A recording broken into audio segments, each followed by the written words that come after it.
guys, welcome to my YouTube channel where I help you guys with photography tips, editing tips, Instagram. I'm going to show you guys how I create a consistent color theme on my Instagram feed and how you guys can do the same on yours and get consistent colors throughout all of your photos.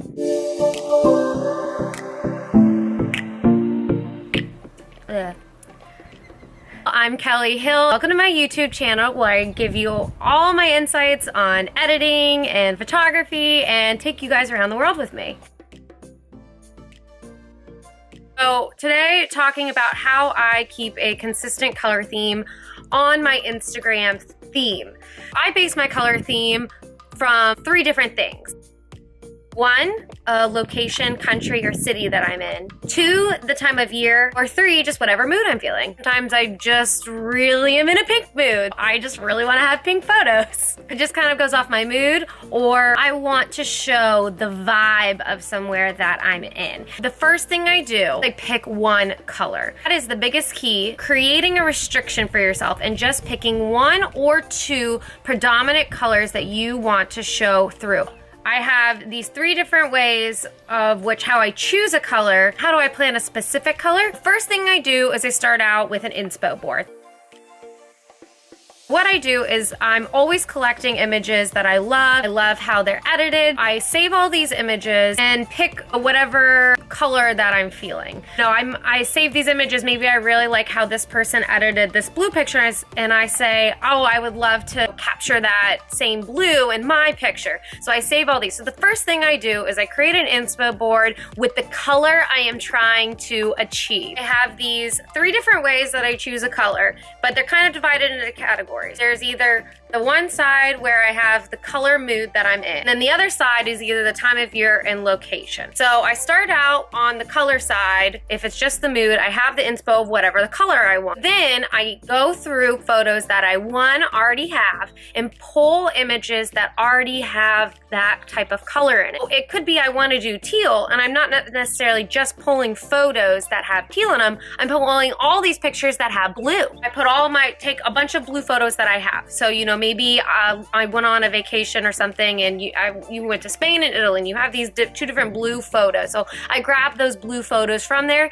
And then the second thing I do when I'm in that color mood is anything I'm taking pictures of now, I seek out locations that have that color. Now the other side, when I do the location-based thing, say I'm going on a trip to Morocco. First thing I do is I gather inspo of that location before I even go. So I kind of know ahead of time, maybe what it might be like. But once I get there, I basically just take a bunch of pictures. First day, I take a ton of pictures. After I look at the pictures that I took that day, I see if there is a consistent theme of color. In Morocco, all these oranges are coming out. What do I do the next day? I go out and try and find more things to shoot photos of that have that orange in them. I don't ignore other things I might want to take pictures of, but I make it a point to go and find more of this orange color to shoot so that I can gather enough to have at least 9 pictures. So my goal when I do a color theme is I try to have at least 9 pictures because that makes a nice,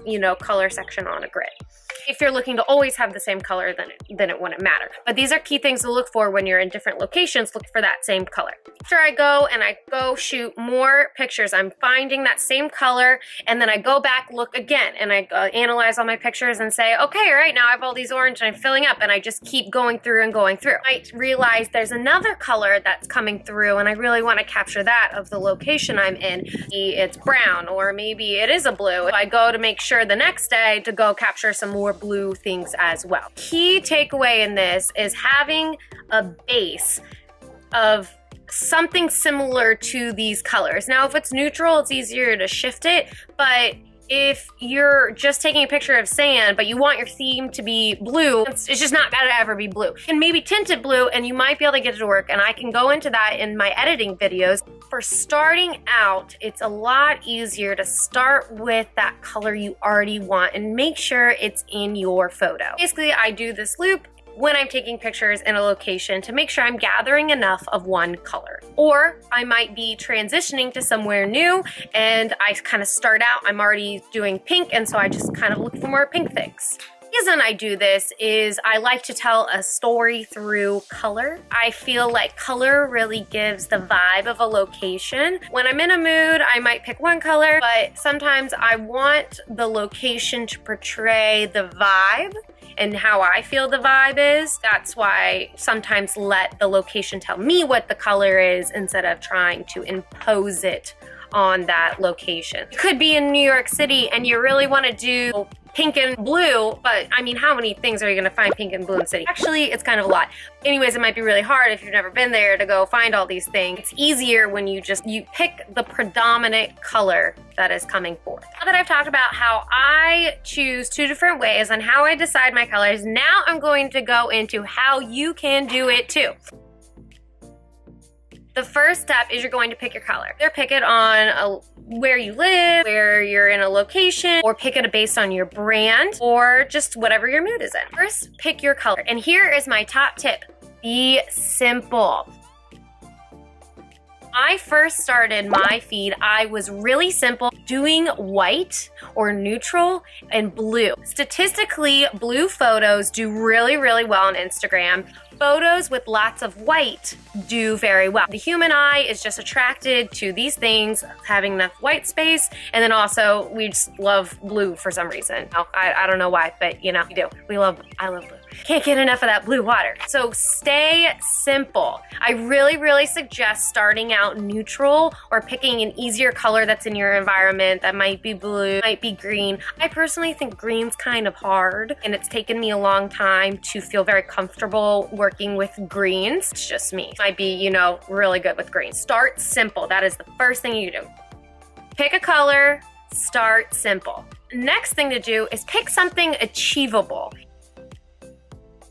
You want to show blue for water, you live in a city, I mean, it might be really hard. You're not going to do it unless it's around you all the time, something that's a habit of yours. So start with what's achievable for you. That's exactly what I did when I first started. I was just capturing my daily life and I started neutral and I did what was around me. So pick your color, start simple, do something achievable. Now we're getting into the really, really fun part, and this is my favorite part of the process. Number 4 is when you're going to color match. You want to put two photos that you're going to use side by side. Let's just go with blue. Try and match the blues. Really important that you look at them in proximity of each other. I edit in Lightroom Mobile. Another app you could use to have images side by side would be an app called Unum. Unum or Visco are both really great apps to use as well for organizing. I like to use Lightroom Mobile. I use Lightroom because I do all of my editing in Lightroom, and I really suggest that you start using Lightroom too. I love it. It is awesome. Do everything on my phone. I also use desktop for my DSLR images. I go to View Options, Normal Thumbnails. I zoom in until I get 3 by 3. But how I make it a grid is I go into the image, I go to crop, and I make it a square. The reason that I do the planning in Lightroom is because if I need to make an adjustment, it's right there. I don't need to go back to my editing program and re-put it in. So right here, I can see if the colors don't match. When we're color matching, you're going to use the hue portion of the colors. So the two different blues. So you start out with these two different blues that are different, and you're going to either make the hues more towards the green or more towards the blue. If you're on the blue one, you know, so it's going to be towards the darker blue purple, or it's going to be more towards the green. You're going to try and bring the blues closer together. But this is the secret to having the consistency, is color matching regardless of the location. Now I'm gonna hop into, if you are editing in Lightroom Desktop, my number 1 tip for being able to view them side by side is using the reference tool in Lightroom. And I'm gonna show you how to do that right now. You see how these two blues are pretty different, but the goal is to color match. So we're gonna use toggle here. So here you have your photo pulled up, right? So your photo's pulled up here, but if you go over here to reference view, you can drag the photo you want to reference, this one. So you drag it into here and it pops it in. Okay, so pops it in. Okay, so what we're going to do is we're going to color match these two. So I'm just quickly going to apply some presets to the photos and color match them there, but you can start the editing from scratch and start from editing the colors, but I'm just going to apply some of my presets to speed up the process.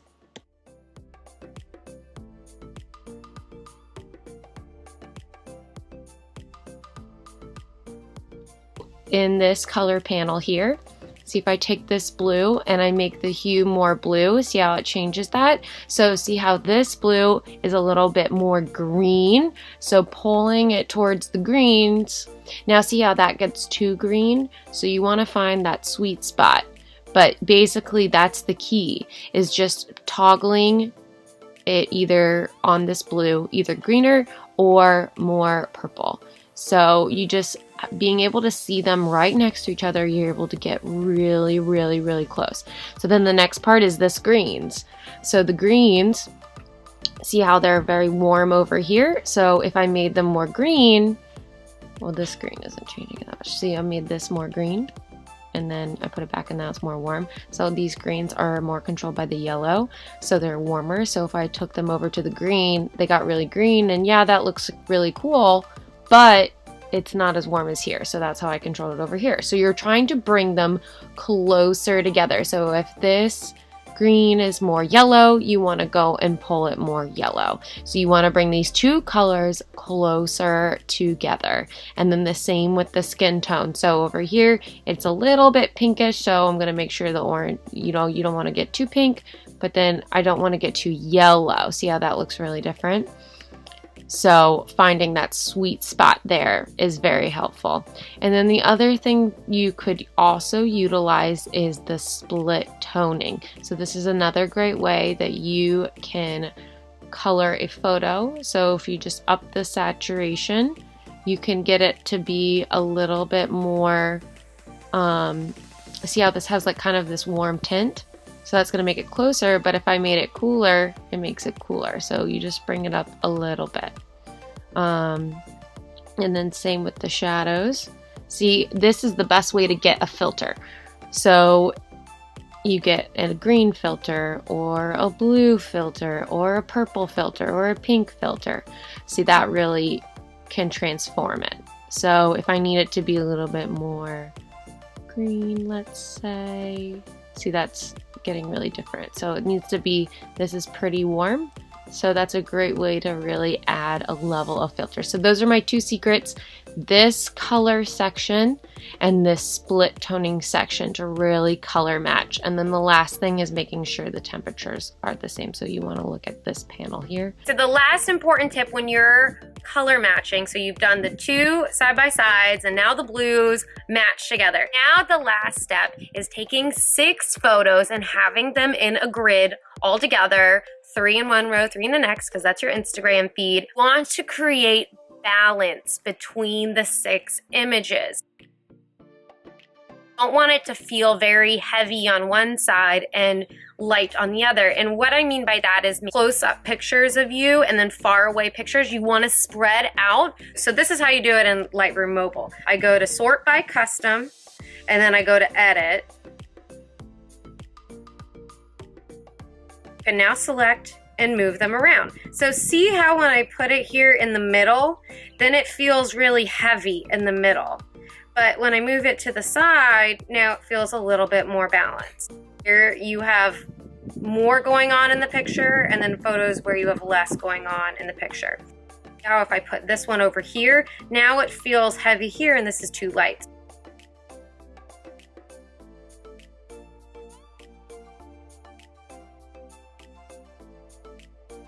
That's the final step. It doesn't really have to do with color, but that's the final step of having the balance of the color throughout your feed.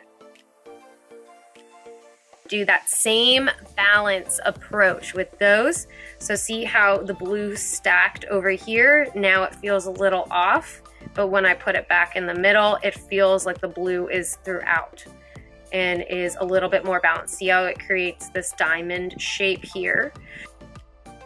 One tip that kind of helps with balance is by staggering one and then the other. So picture that is all blue, and then one that's blue and white, and then all blue, and then one that's blue and white. You can have more of a formula with it if it's something new to you. Just start practicing. And that's why I say from the beginning, start simple. One color. Neutrals, whites especially, are so much easier to work with. You will get better with time. I promise you, you just need to do it. Thank you guys for joining me today. I hope you guys found this super helpful on how I create consistent colors on my Instagram feed and how you guys can start having a consistently colored Instagram feed. I just love it, and I hope you guys love it too. If you're not already subscribed, hit that subscribe button below. If you're not already following me on Instagram, head over to Instagram and follow me along. That's where I hang out every single day. All right, bye.